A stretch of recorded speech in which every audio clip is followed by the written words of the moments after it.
Good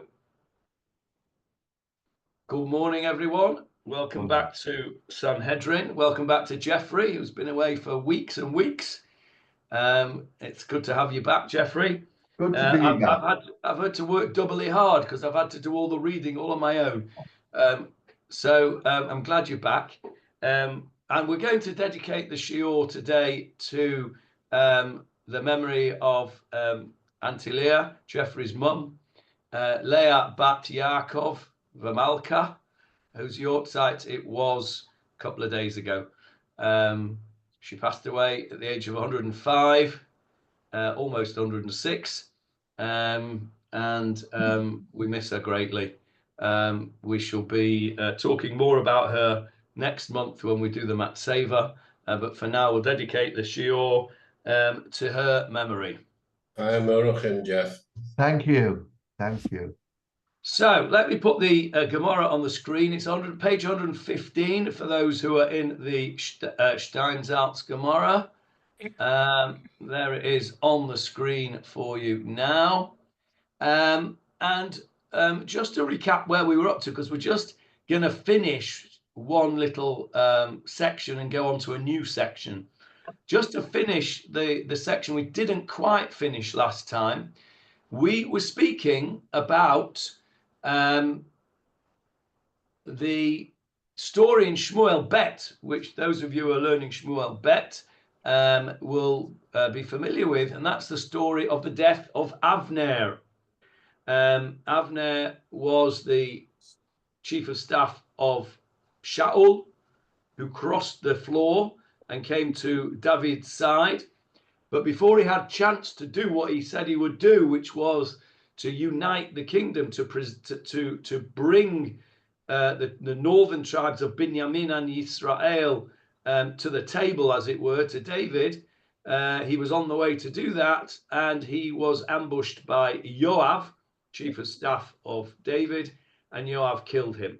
We went into that in some detail last Sunday in the Shmuel Bet Shir.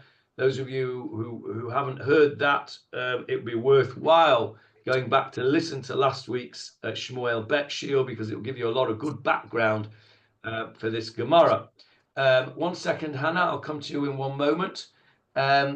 So we asked a question. In last week's Gemarah. Why did Avner deserve to die? What was his crime that he deserved to be killed by Yoav? We know that HaKadosh Baruch Hu doesn't allow things to happen which are not just, because he's the God of justice. Doesn't mean that we always see clearly the justice that is going on. We are not God, so we can't always know that. Sefer Eov, the book of Job, tells us that very clearly. When Job says, "Hey, why are you doing all this? Why are you giving me all this sorrow?" God says to him, "Well, when you're God, you'll understand. When you're able to create worlds like I can, then you'll understand. And until then, you just have to take my word for it." I mean, that's basically the book of Job in a sentence. We don't always see it, but sometimes the Gemarah, and we're entitled to ask the questions. We don't always know the answers, but we're entitled to ask the questions. And the Gemarah asks a question: what did he do wrong, Avner, that he ended up getting such a horrible, violent death at the hands of Yoav? And we had a machloket a bit earlier on in the page. Let's just go from here, because this is where it goes from. Omar Rav Yehuda. So this is just a bit of recapping of what we've done previously. Amar Rav Yehuda Amar Rav, mipnei ma nenesh Avner. Why was Avner punished? Mipnei shehaya lo limchot b'Shaul v'lo Micha. Because he did not protest against Shaul when Shaul went into the city of Nov and killed all the Kohanim. You'll remember that story from Shmuel Aleph. Nov was full of Kohanim. David went there and they gave him a Goliath sword and some bread. Shaul came along and said, "You're supporting my enemies," and he killed a whole bunch of Kohanim in the city of Nov, a very bad thing to do. The Gemarah here says Avner could have stopped him. He could have protested and could have had an influence on Shaul and stopped him, and he didn't do it, and that's why he got punished. That's Rabbi Yehuda. Rabbi Yitzchak says, no, that's not true. Micha v'lo nana. He did object to Shaul, but Shaul didn't listen to him. And then they bring this pasuk, which we did last week. Both of them, interestingly, bring the same pasuk to support their positions. And so we then remain, therefore, well, this is where we're doing new stuff today. We understand Rav Yehuda's position. He says he was punished because he didn't object to the killing of the Kohanim in Nov. Rabbi Yitzchak says he did object to the killing of the Kohanim in Nov. So the question still remains, according to Rabbi Yitzchak, doesn't it? Why was he punished? So the Gemara is going to give us another answer. Leman da'amam micha, according to the one that says Avner did protest, that's Rav Yitzchak. I think it was Rabbi Yitzchak. Yes, Rabbi Yitzchak, there he is, over there. According to Rabbi Yitzchak, my tama ianash. Why did Avner get punished? We've still not got an answer. Amar Rav Nachman Rabbi Yitzchak. Rabbi Nachman, the son of Rabbi Yitzchak, said, I wonder whether that's the same Rabbi Yitzchak, I don't know. Whether this is his own son answering his father's question or it's a different Rabbi Yitzchak, I don't know. Either way, he gives an answer. Sheshiha Malchut Beit David Shtei Shanim Umechetza. Because Avner delayed the coming together of the two kingdoms under the leadership of David by 2.5 years. Now, how did he do that? When Shaul died in battle against the Plishtim, his two sons, 2 out of his 3 sons died with him. Jonathan and, can't remember off the top of my head the other son's name, Mephibosheth, I think, but it could be wrong on that. Either way, 2 out of the 3 sons died, leaving Ishbosheth. Ishbosheth was a weak man. Some say he was disabled. And at that point, Avner had an opportunity to bring together the communities under David's rule. But he chose instead to crown Ishbosheth and supported Ishbosheth against David. And that went on for 2.5 years until the events of Shmuel Bet chapter 3, which we've been learning, the 12 verses 12 soldiers, the battle, and Avner deciding that he knew which side his bread was buttered on and changed sides from Ishbosheth to David. But that took 2.5 years. So according to Rabbi Yitzchak, or according to Rav Nachman by Rabbi Yitzchak, explaining Rabbi Yitzchak's position, that is that the reason that Avner met a sticky end was because he delayed the union of the two kingdoms into a united kingdom of Israel, or a united kingdom of Judea and Israel together, delayed it by 2.5 years. Now, so what? You could argue, well, that's not a nice thing, but I mean, you know, is that deserving of the death penalty? What do you think? Think that's a good answer? What do you think, Jeff? I think if you live by the sword, you die by the sword. And you're putting yourself out there. And what business has he got crowning somebody? Surely the crown should be given to somebody else by a prophet. Okay, that's a very, very fair comment. You could argue, and I think this is what you're saying, you could argue that the prophet Shmuel has already spoken and said that David is going to take over from Shaul. In fact, David had been anointed for that. He had already been anointed for that. That's true. Not in public, but he had been anointed from it. That is true.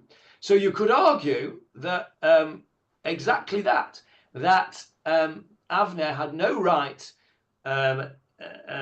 passing the crown, as it were, to Ishbosheth. Ishbosheth being the son of Shaul, the prophet had already spoken and said that the Shaul dynasty was about to end, and there wasn't going to be a Shaul dynasty. That God had taken away the crown from the family of Shaul and had given it to, and the expression was, somebody better than him. And that was David. So yes, that's a fair comment. He had no business doing that. But I remain with the question, he shouldn't have done it. Is that deserving of the death penalty?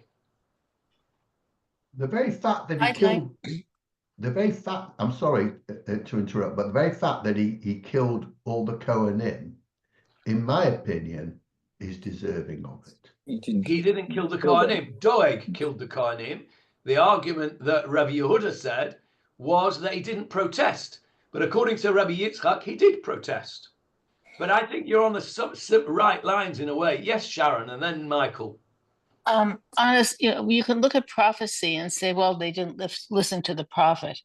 But if you sort of put yourself in the shoes of that time, there's a real concern. 2.5 years is a very long time. It hasn't even been 2.5 years since October 7th. And for a country to be under a weak leader, when you have a promising leader who indeed ends up being the first person to try to unite the tribes, it's a very long time, and many people can be killed when you have weak leaders and indecision. And it may be the better solution for the political problem. Okay, I think there's a very strong point there, and that's more or less the lines I was thinking on actually, Sharon, because I was thinking that who was it that instituted the 12 versus 12 battle? Where they ended up with 24 deaths. That was Avner. That was Avner's. Good morning, Julia. Welcome. That was Avner's. Hi, Julia. Avner's doing. So yes, I think and then of course we ended up with 380 deaths in a mini civil war. So I think that is proof of what you were saying, Sharon, and that is that when you make a decision based on your own position, your own interests, which is what Avner did. Avner chose Ishbosheth. Why? Because he knew that he was a weak leader, and that therefore the leadership the strength of the leadership did not lie in Ishbosheth at all, but lay in Avner, the chief of staff. So Avner was acting out of self-interest, and out of self-interest came a great number of deaths. So whilst you could say, if you were being kind, to say that Rabbi Yitzchak's opinion that he delayed the unification of the kingdom by 2.5 years is not really sufficient to warrant his death, I think when you scratch the surface, it really was warranting his death, because as a result of those 2.5 years, you had 2.5 years of civil war. Maybe not constant civil war, but you had battles, 12 versus 12, they all died. 360 men of Israel died, 20 men of Judah died. These are all brothers. This is the most terrible thing. And therefore, I think that you scratch the surface and you see very clearly that Avner was responsible for a serious and significant bad event in the history of the people, and therefore Rabbi Yitzchak's view that the delay in those 2.5 years, I personally prefer that view to the view of Rav Yehuda, who said that silence is acquiescence, and therefore because he didn't complain against the slaughter in Nov, then he's guilty of that. They're both bad things, let's be honest, and they're both opinions are valid. But what's interesting to me is on the surface, you could argue that Rabbi Yitzchak's view is not quite as strong as it should be, as the other one, but actually scratch the surface and it's all there. I'm going to go to Michael first and then Hannah. Yes, Michael? It's going further. He was power hungry, basically, Avner, and to all intents and purposes, he wanted to take the crown, even though not, he most probably got rid of Ishbosheth eventually anyway. So he wanted to steal the crown, which was against God's will anyway. So he got punished for attempting to take the crown off illegally. Yeah, I think that's right. I think that all fits in with all of the things we've said so far. And it also fits in with what Jeffrey said at the beginning, which is you live by the sword, you die by the sword. He was definitely somebody who lived by the sword. He was a general.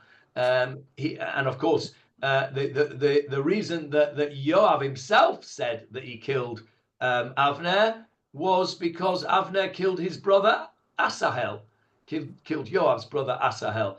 We went through all that in some detail in the Shmuel Bet Shir, that actually Asahel was killed in battle, and therefore there's a question mark as to whether Yoav had a right to do that. If you want to go review all that, you can listen to the Shmuel Bet Shiurim, where we went to that in some detail. Yes, Hannah.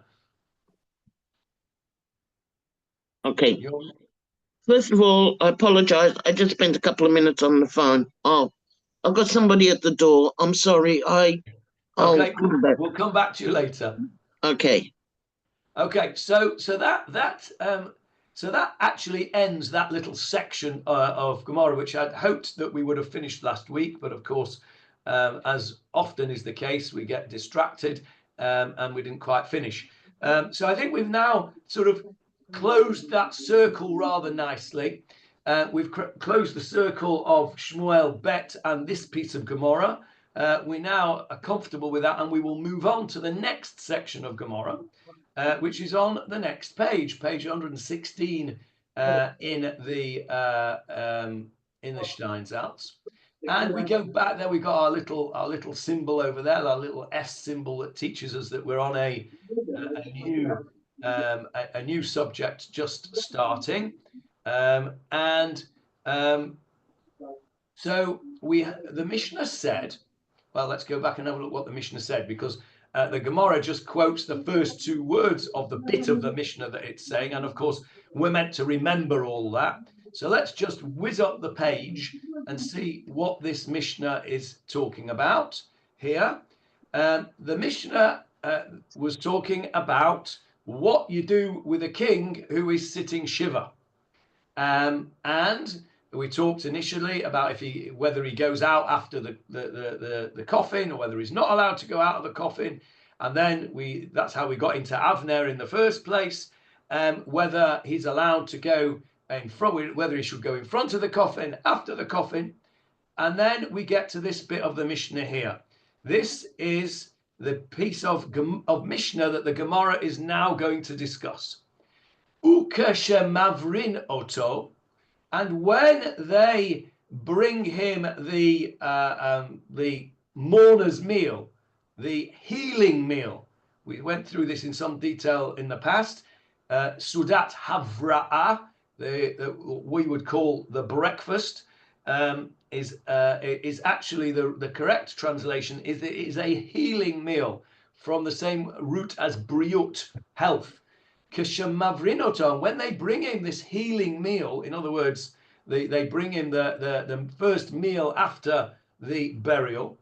Kol ha'am mesubin al haaretz. All the people lie or recline on the ground. V'hu mesev al hadargash, and he, the king, reclines on this dargash. And the Gemarah is now going to explain to us what is a dargash. Now, what's so odd about this, that the Gemarah has to bring it, is that normally, what's the situation with a mourner and the people that come to visit him? The mourner sits on a low chair. The mourner sits on a low chair, and the people don't talk unless the mourner speaks to them. That's true, but where do the people sit, on Jeffrey? Normal chairs. On normal chairs. So in other words, the mourner is at a lower than the people. When it's a king, that's not respectful.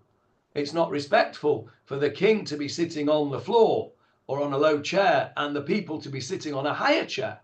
And so therefore the Mishnah tells us that in contrast to the normal shiva situation, when a king is sitting shiva, it's the other way around. The people sit or recline. Why does it say recline, by the way? What are they doing here, these people? We're coming to pay respects. They are, but why are they reclining, Jeffrey? Don't know. To make themselves even lower than the king. No, look what they're doing. They're mavrinoto. What are they doing? They're learning. No. Yeah. What are they bringing him? Yeah, Hannah said food. They're eating. They're eating. Right. Now, how did people eat back in the day of the Gemarah? Yeah, they learned.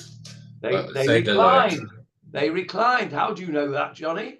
From the Seder night. From the Seder night. So when it says Mesubin, have you heard that word before?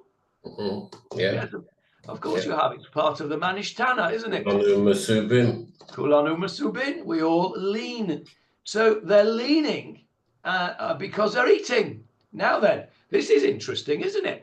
Because we've had this discussion a bit in the past. We were all taught, us Ashkis, weren't we? We were all taught that you don't eat when you go to a shiva house. Manchester. Right? You don't eat when you go to. I don't think it was just Manchester. Julia, what about Liverpool? Did you eat in a shiva house in Liverpool? In Australia too. Julia, Liverpool? You're muted. Stick your thumb up if you eat in a shiva house and down if you don't. No, she's not. So in Liverpool they don't. In Australia they do, Hannah? No, they don't. They don't. Right. What about in America, Sharon? I only know from Seattle we do. You do. Okay. Yes, So, yes. You give to the mourner, and people come back from the cemetery and they spend time. But do the people eat? Yes. The people attending the shiva eat? Yes. Okay. So that's interesting because the very strong minhag Ashkenaz is not to eat in a shiva. It's largely based on something which is not relevant today, and that is that we're a bit concerned that the food might be contaminated with tumat mate, with the ritual impurity that a dead body imparts. So it started from the situation where the dead body would be in the house before it got buried, and it would contaminate the food. And therefore, if you were a person who was not tameh, where of course we're all tameh today, so it makes no odds, which is why I said it's not really relevant. But if you were a person who was tahor, you were ritually pure, you would not want to be eating food which was tameh, because it would make you tameh. That is the origin of the Ashkenaz minhag, not to eat at a shiva house. The Sephardi minhag is that not only are you allowed to eat at a shiva house, if you do not eat at the shiva house, you are offending people. You must eat in a shiva house. Why? Because when you make your bracha, that's right, Julia. Julia has Sephardi connections. Her machotonim are Sephardi, so she knows all about these things. Jeffrey also is half a Sephardi, so he knows about these things. Although I don't ever remember eating in a shiva house in Manchester. Jeffrey, when you went to the shiva house of Albert Pereira, for example, who was a pure Sephardi, did they eat there? Well, it's very interesting you say that.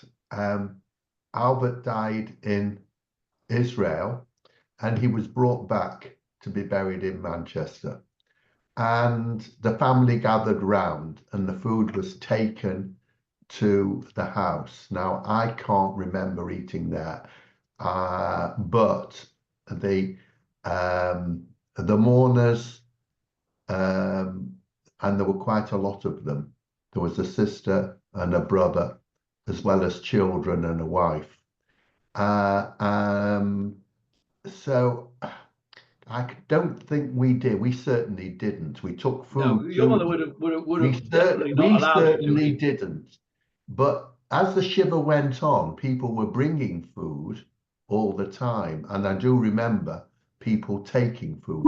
We certainly didn't. Right. So that We have been to shiva houses where you're pressed to take the food. You must do. The prayers are all over the shiva house, and you have to eat and you have to say the prayers, and they're very offended if you don't.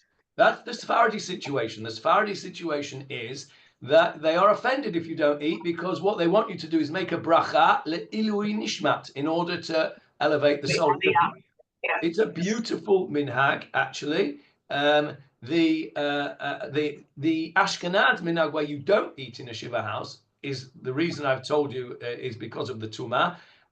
It's become, of course, a superstition, because the tumah reason doesn't hold anymore.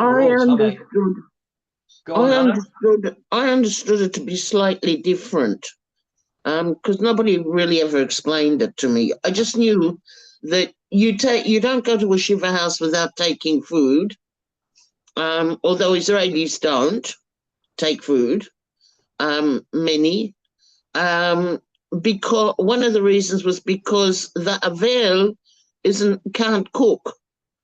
The Avel doesn't do melacha, and he's not supposed to cook. So you take food so that they will have for the shiva. And you don't eat the food that you've taken for them so that they'll have food.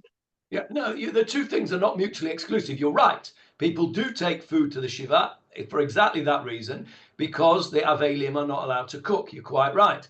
But that's not mutually exclusive. You take them proper food and a meal. You don't have to eat your own meal.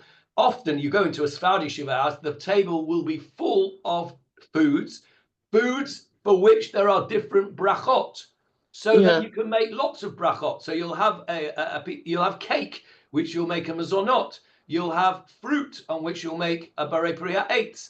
You'll have something where you make a barei priya dama, maybe of vegetables. And you will have something where you'll make a shahakol niya bidvaro. And so the idea is that the more brachot that are said in the shiva, the greater the aliyah of the neshama. And I think that's a beautiful idea.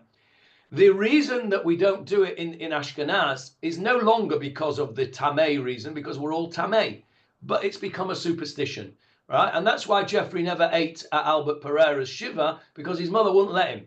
Because, it's oh no, you daren't eat in a shiva house. People didn't understand it. They just knew you didn't do it. And it was, lots of superstitions grow up around death and mourning. Personally, now, I make it my business when I go to a shiva, if there is food out, I make it my business to go and make a bracha in public. And I often make a little bit of a fuss about it and explain to everybody as much as I can that it's a thing that we should do, and it's a beautiful thing. And I think it's one of the minhagim that we as Ashkenazim could and should adopt from the Sephardim. Why? One sec, Jeff. Why? Because by doing so, it's not as if we are undoing an Ashkenazi minhag which has got any relevance. The real reason for the Ashkenazi minhag no longer applies. We don't have to worry about tumat mate on the food. So and so therefore it's an example of something which we can introduce, which doesn't negate the custom that we already had as Ashkenazim. So for me personally, and you obviously will all do as you wish, but for me, I make it my business now, if there is food out, to go and make a bracha and eat. And likewise, by the way, when somebody makes a lechaim in shul, when there's a yort site, they often bring a lechaim and a piece of cake or something. You should make your business to have some, even if you don't want it. You should make a bracha and have a little taste, so that you can make a bracha le'ilui nishmat, to elevation of the soul. I think it's a very nice thing to do. The reason I'm pointing all that out is, of course, because it says here that the people were mesubin al haaretz. It wasn't just the king who's eating the breakfast meal, the surat havra'ah, who is mesev, who is leaning. All the people are leaning.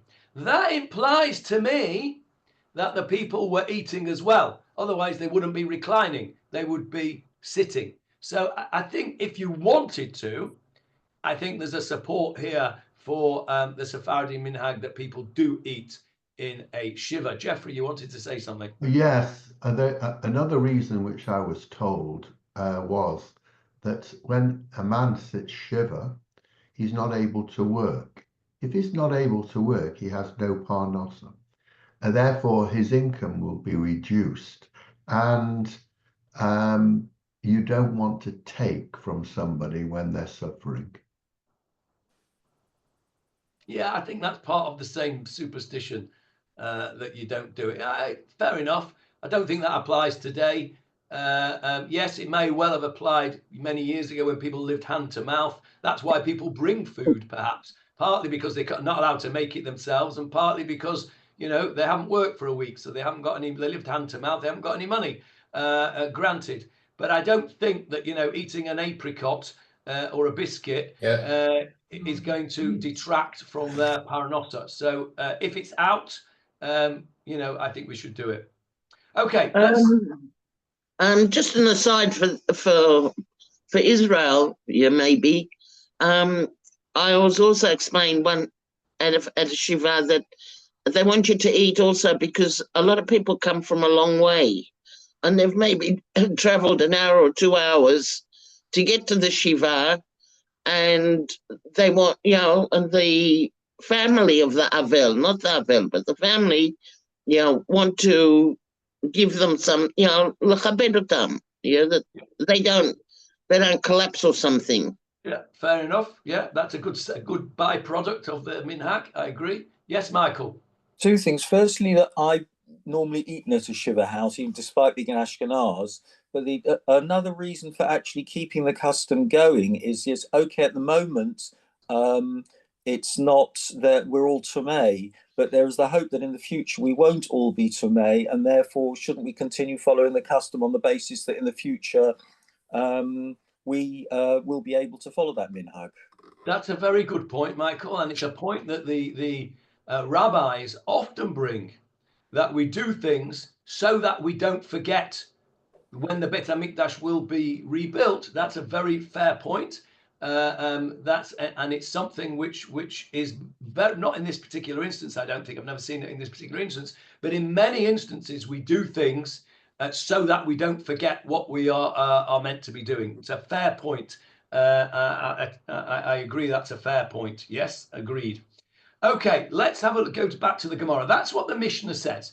The Mishnah says that when you bring in the meal, the people recline on the ground, and he, the king, reclines on a Dargash. I wanted to just mention this Masubin. That's not what the Gemarah is going to talk about, but I wanted to mention that as a by the way. Let's go and have a look at what the Gemarah is going to tell us. So here we go. We're back on the correct piece of the Gemarah now.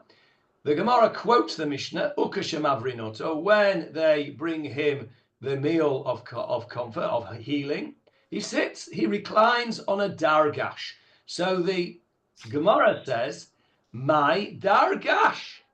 What is this Dargash that you are that the Mishnah is talking about? What is it? Okay, what does it sound like? What does it sound like, that word? Gosh, couch. Sounds like couch, Dargash, couch. Okay. What does it sound like in Hebrew? What word? Like a nargila? Madrega. Yes, Madrega. Ronnie and Hannah have both said a word which is connected. Hannah said darga, meaning, Hannah? Meaning a level. You know, a level, a stage, you know, from one step to the next step. A step, yeah. And you said madrega. Which is also a step. Same word. That's right. The same a word. level. A level. And you talk about going up a madrega, yes? Yeah. So it's something which is higher. So a dargash is something which is raised, okay? Because that's the root of it. So the Gemarah asks, what is this thing? Ama Ula. Ula says, Arsa de gada. Now then, this is a really interesting thing. Translated here as a bed of fortune. Okay, what word can you see in that word there? De gada. De means of. Okay, so I'll give you a clue. The dalad, the first dalad means of. So arsa, a bed of gada. Okay, what word can you see in gada?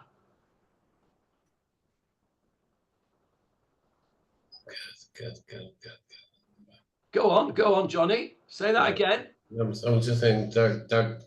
Dag backwards. What does Gad. Gad? Okay, what is Gad? A name. It's a name, correct? Where have you heard that name, Jeffrey? And It's one of Tachanun the- this morning. No? In That's one of the Tachanun this 12 morning, that's tribes. true. Vayoma David el Gad Sali Ma'od. When was It's the one of the first? 12 tribes. One of the 12 tribes. Thank you. One of the 12 tribes is Gad. Yes. Reuven, Shimon, Levi, Yehuda, Yisachar, Zebulun, Dan, Gad. Naphtali, Gad, Asher, Yosef, and Binyamin. Gad. And what does it mean? Why did Gad's mother call him Gad? He was the last. No, he No, wasn't. he was a gift. He was Gad. It means good fortune. It means Yeah, lucky. he was a gift. It was a great good fortune to get this child. It's a beautiful name. Anybody know any people called Gadi? Yes, he made the Kiddush on Shabbos. He did. Gadi Jerobi. He's a son-in-law of Cooperman. Yeah. Gadi, that the tall guy that sits. I know Gadi, yeah. Good. Yeah. So he's called Gadi. Anybody else know anybody called Gadi? It's quite a common name, Gadi. It's a lovely name. It means good fortune. Yeah. And of course, his brother, who came after him, what was his name? Not Gadi Jerobi's brother, Gad's brother of the 12 tribes. Joseph. No, before Yosef. Gad. Asher. And what does that mean? Happy. Happy. Great names, yeah? Gad means good fortune. Asher means happy, right? Wonderful names. So Gad means good fortune. Now, what is this thing that Ulla is talking about? He's talking about it's a bed of good fortune.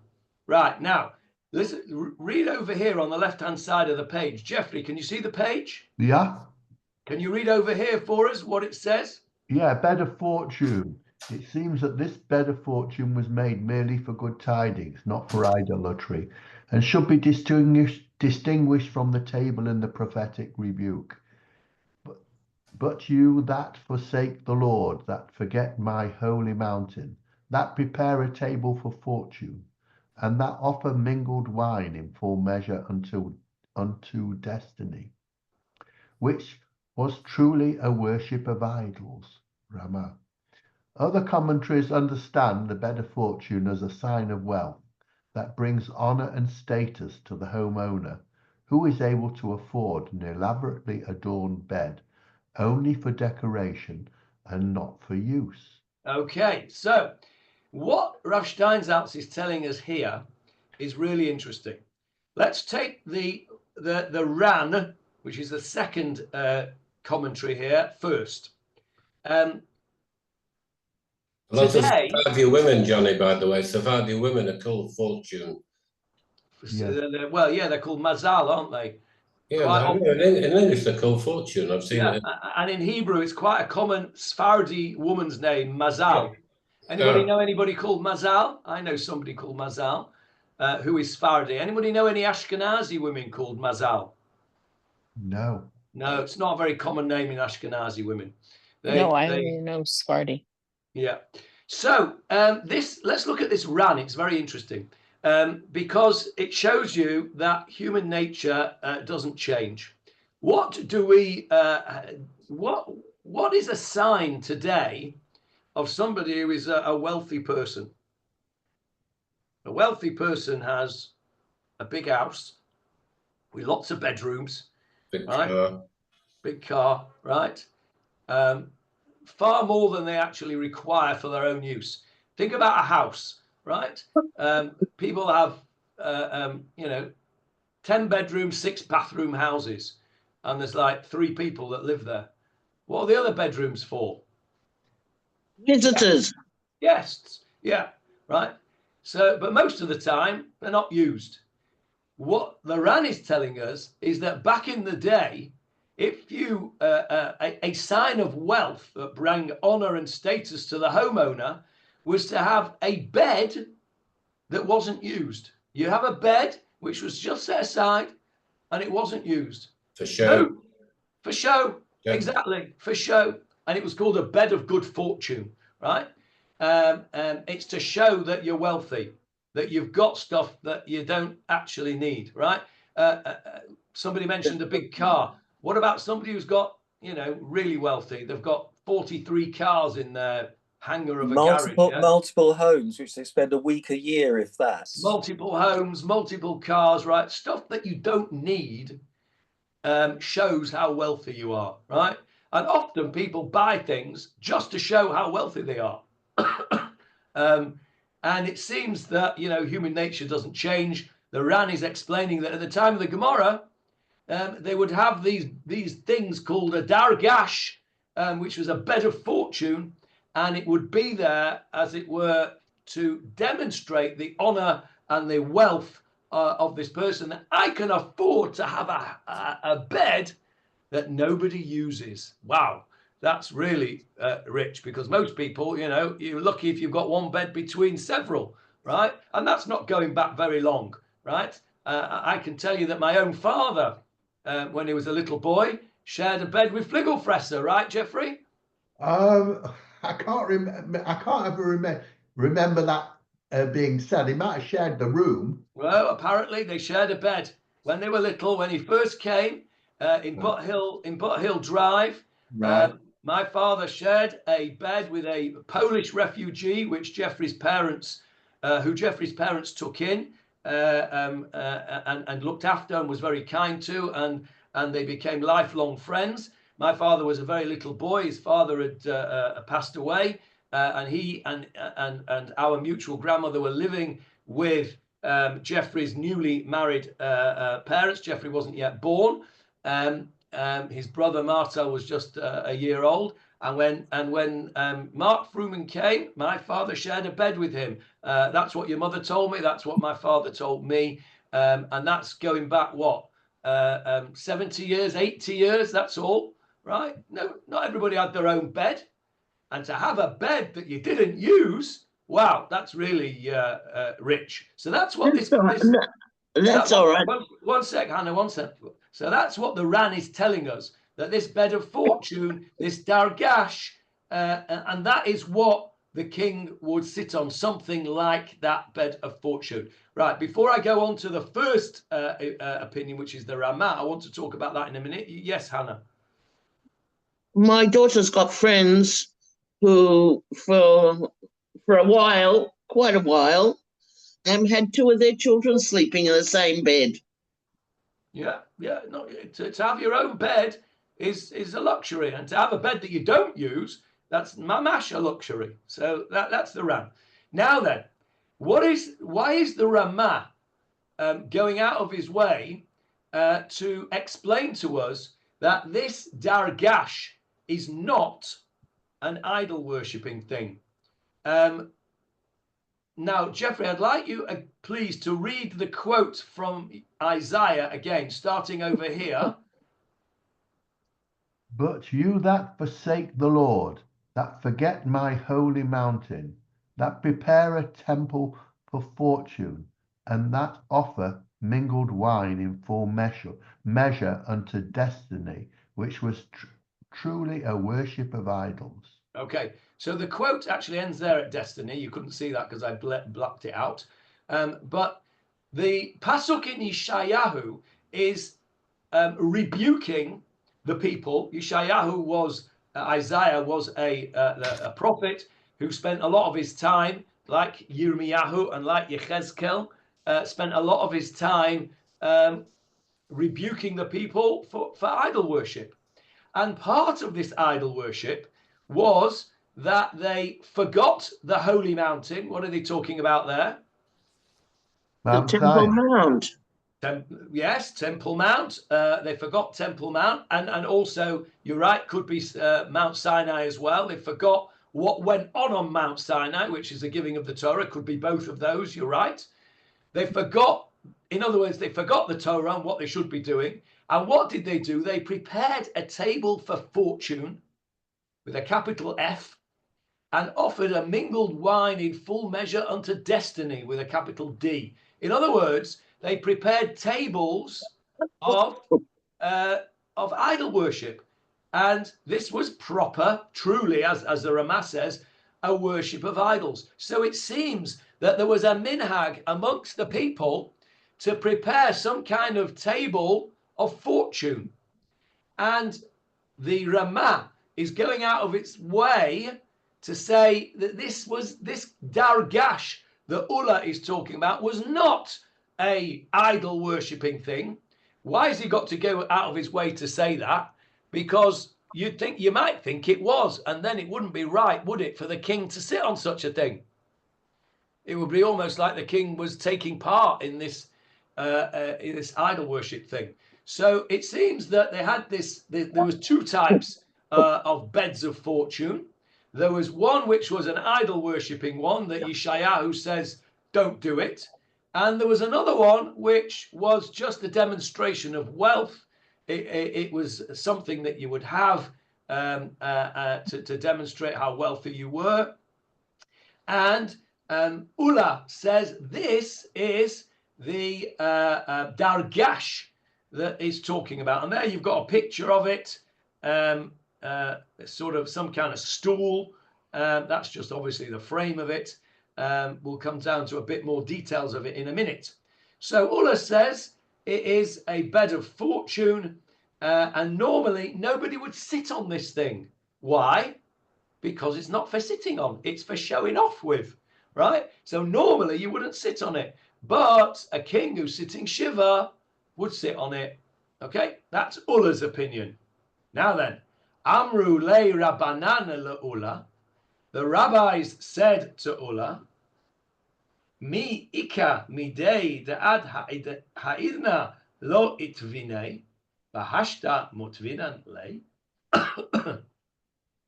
Is there anything in which till now we did not authorize somebody to sit on, but now in his time of mourning we seat him on it? What's the problem with that? It's a bit of a strange question, really. The rabbis are saying, how come it's a bit strange? This normally you sit on something so nice when he sits in shiva. Say that again, Johnny. How would he sit on something so nice when he sits in shiva? Yeah, I think that's what they're saying. You know, well, this is now such a, you don't normally sit on it, but now you're sitting shiva on it. I mean, the obvious answer is he's a king, for goodness sake. He can do, you know, that's why he's doing it. But that's the question. Now, Rava doesn't even like the question. Rava says, what kind of a question is that? Matkif la Rava. Rava objects to this question. He says, my kushya. What's the problem? Kushya, right? Where have you heard that word before? Question. Kasha. Kasha, that's right. Question. Kasha, yeah. Yeah. Tata, ich will de fragen de vier kashas. Yeah. Right? Yeah. That's what we learned in Jewish day school, isn't it? Yeah. Balkenschede. Balkenschede, Tata, ich will de fragen de vier kashas. Daddy, I want to ask you the 4 questions. I knew that before I knew English. Do you know that? I knew Tata, ich will de fragen de vier kashas before I knew English. Didn't even know what it meant, but I knew what it meant. So, okay, so kushya is the same word. Kasha, question. My kushya, what's the difficulty here? What's the question? What kind of a question is that, says Rava. So he then answers his own question. He says, Dilma, perhaps, midei dahava achila ushtia. Sitting on this Dargash, it's just about eating and drinking. Da'ad ha'idna, lo achilna v'lo eshkine. Until now, he didn't get food given to him, and he didn't get drink given to him. Hashta, now, ka muchlinan le, Now we're giving him to eat. Where you want him to sit? Okay, it's a bit of a difficult question. It's a bit of an unfortunate question, says Rava. Let's go to the H. There's an H there, which usually takes us to the halacha. Where's that? There we go. Right, so let's see what he says here. Can you see that, Jeffrey, down here?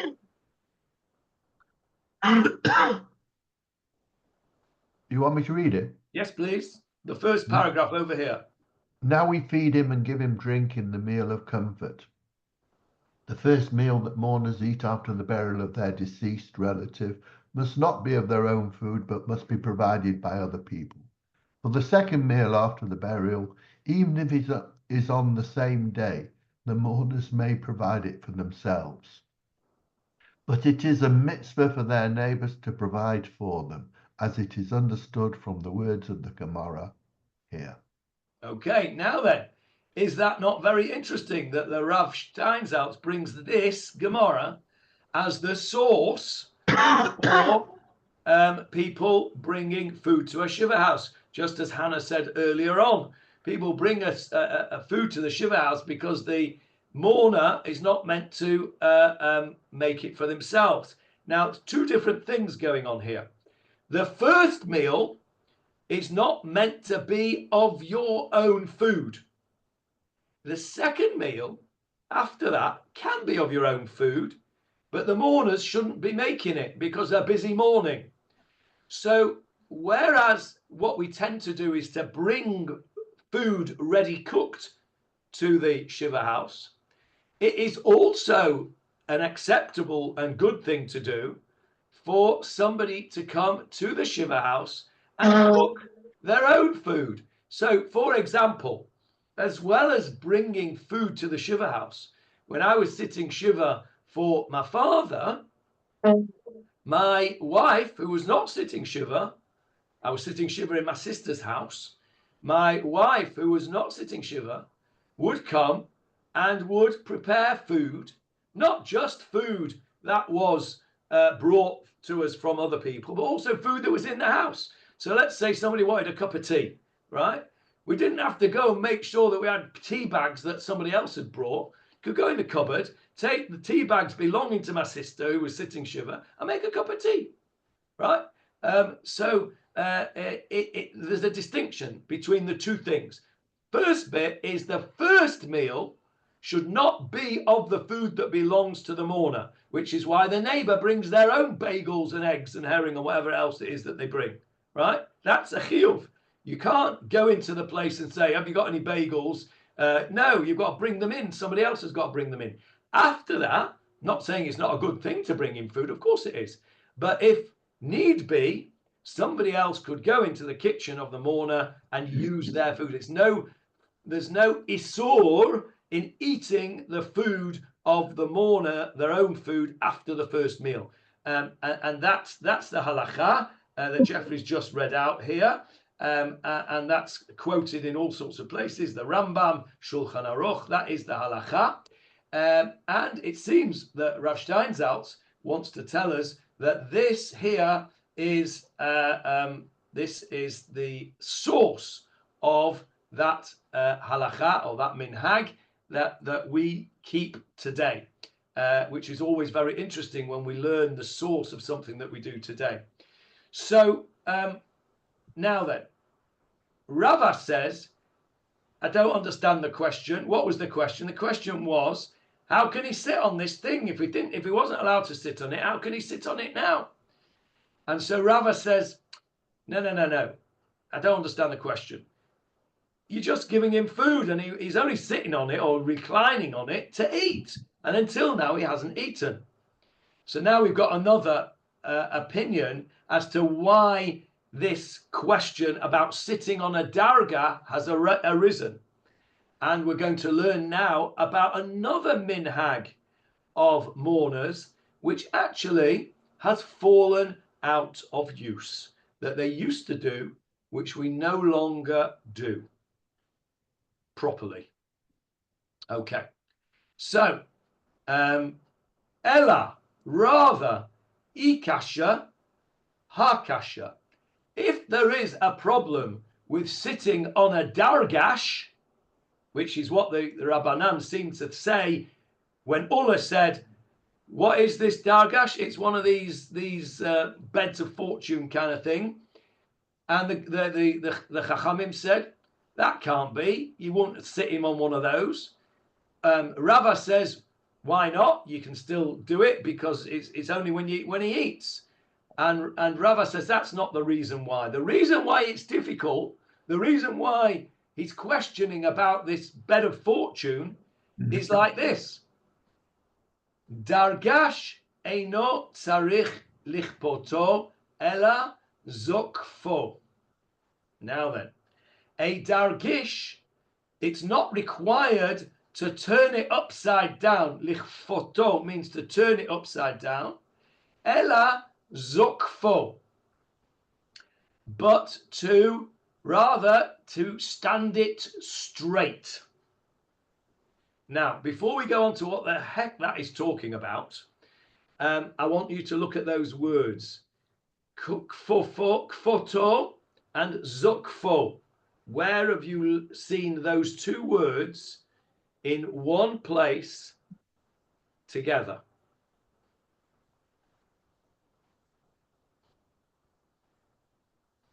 And you've said it this morning.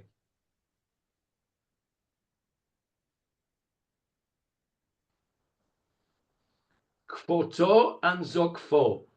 Not necessarily in that order.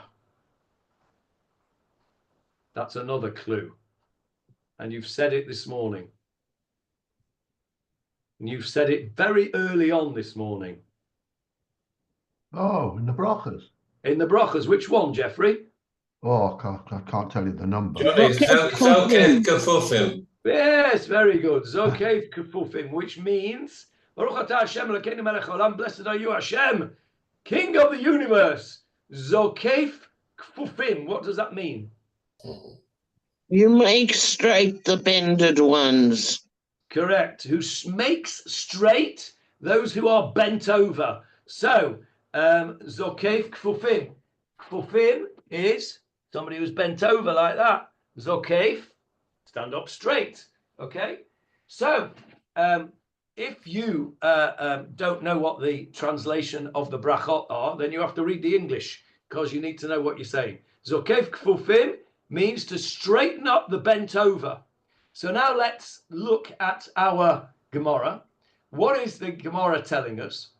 The Gemarah is telling us that there is a braita that says when you are sitting shiva and you have one of these beds of fortune, these Dargash things in your house, you don't need to turn it upside down, bend it over, means to, in effect, turn it upside down. What do you need to do? You need to stand it upright. Now, see that picture on the screen, right? Kfoto would be to turn it upside down with its all four legs pointing upwards, right? Yeah, that would be turning it upside down. That would be kfoto. Says the Brisa, you don't need to do that with a Dargash. What you do need to do is zokfo. You need to stand it up. So you'd stand it up so that it was standing on one of these two short sides. It would be pointing upwards like that. Instead of being like that, it would be stood up like that. Right? What on earth's going on? What are they talking about? Anybody got any idea what they're talking about? It's not to be sat on, full stop. Okay, well, why shouldn't you turn it upside down? Why should you be standing on it? Telling how the person on it should sit. Okay, so Well, I am going to stop there because I'm going to give you all some homework. I want you to tell me for next week, not actually next week, I won't be here next week, or the week after, it'll be in 3 weeks' time. For the next Gemarah Shir, I want to know why the Gemarah might think in the first place that you had to turn this thing upside down, and why you don't have to turn it upside down, but only have to stand it on one side. The truth is correct the whole point is that you shouldn't sit on it, but that's clear. But what I want to know is, what's this Gemarah talking about with turning things upside down and standing them on their sides? Make a Okay, shinoi. that is your homework for next week. Yes, Jeffrey. To make I a seem- shinoi. Oh, I sorry, seem Jeff. to recall in the shrubberies when someone had died, and someone who was honoured, if you like, revered, that the seat was a ribbon was put on the seat. You didn't sit on the seat, but the actual seat was a box, and they lifted it up, so the actual seat section was vertical, and there was a ribbon across the handrails. That's interesting. I remember the ribbon across the handrails. Do you know who I remember it for? Go on. I remember it for your father. Okay. I remember exactly where he sat. He sat on the front row next to Rabbi Gurdis, about 4 seats in, Yeah.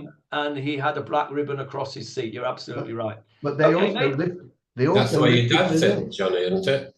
Sorry? That's where your dad sat. No, my dad sat on the opposite side. Yeah. And my only question is this any different, a discussion for a normal house of mourning as opposed to the king mourning a relative? No, it isn't, Sharon. It is a Okay. normal house of mourning. That's a very important point. I When mean, you do- what the rabbis are talking about in the Talmud, are they Yeah. in general discussion, or is this specific to the king's relative? Okay, this particular discussion is a general discussion about a Dargash. That if you are a mourner and you have a Dargash in your house, one of these beds that you don't use, you don't turn it upside down, you stand it on its side. And your homework is to tell me next time what on earth this is talking about. So is our next Talmud class March 5? Yes, correct.